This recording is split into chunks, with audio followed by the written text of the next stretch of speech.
apartment, now I got a new one. And I'm only paying this amount.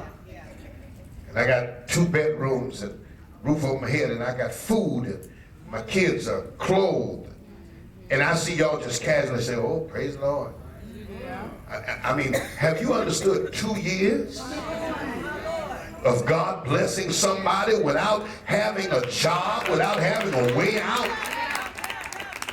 I mean, my God, what does it take for you to finally wake up and see the light? That the bread of life fed that family. The bread of life fed that mother and that child and put clothes on their back.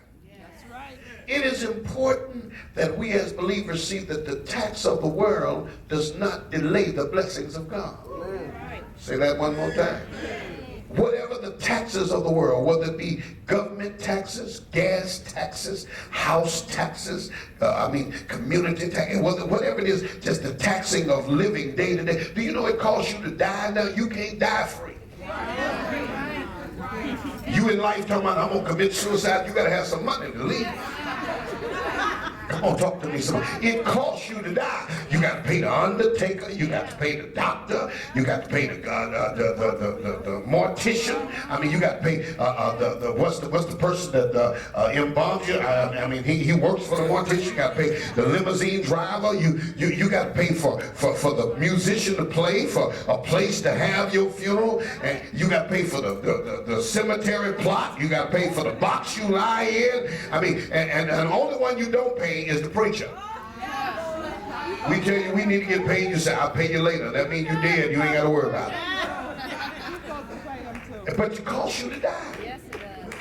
I mean, you can't just lay down and die and think you just die and it's over. There's a tax on death. So, well, be able to Social Security, $200. You can't burn a person up for that. That ain't cremation. Come on, talk to me, somebody. Don't hang up. I mean, there are taxes. One thing for sure in this life, that if you live, you're going to pay taxes. If you die, you're going to be taxed. And the taxes got them to a place they needed to be, but then when they got to town, by his wife being so great with child, and he had to go slow with the mule, donkey. He had to walk her slow so she wouldn't have the baby too fast. I'm sure that road helped her get to the point of getting ready to have that baby. Rough and rocky. And then he gets to town, and everybody that got there ahead of him got the road. Everything is already sold out. Let's look at this last part and I'm finished. So they lay him in a manger, and the purpose for laying him in a manger and having this baby in a barn is because there was no room for him in the inn. The word inn is translated hotel, motel, place of residence. There was no room anywhere for this child to be born. It doesn't even mention hospital. That means that they were doing home deliveries, midwife deliveries. It was a time in the life of this man that his heart is being broken.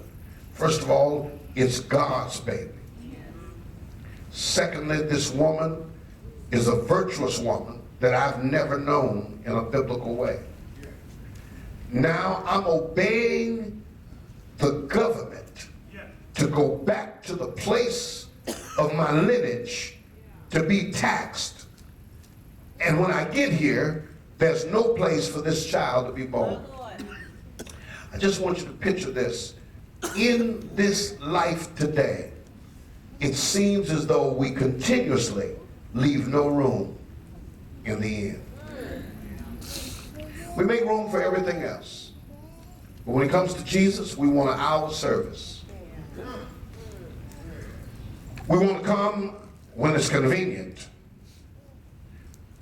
We don't want to pray at home because there is no room for prayer in this house. But for everything we got, I tell my family all the time, all that we have came from the house of God. The way I live because of God. Now yours might not directly be that you are the pastor of a church or you work for the local ministry, but if it were not for God, the things you have accumulated, you would not have them. How is it that we get to the point we leave no room for Him in our life? Everything else takes priority. It's easy for you to start doing so many things in your life that you leave Jesus out. Watch the world. Merry Xmas. I mean, can you imagine having a birthday party and instead of using Demetrius, instead of using your particular name, they put X. Have a happy Xmas. I mean, when you get to the resurrection, we put bunny rabbits. Happy Easter. Like a rabbit has eggs. Rabbit has a litter. Those of you that know anything about rabbits. It represents the God of fertility. So it means we're worshiping another kind of God.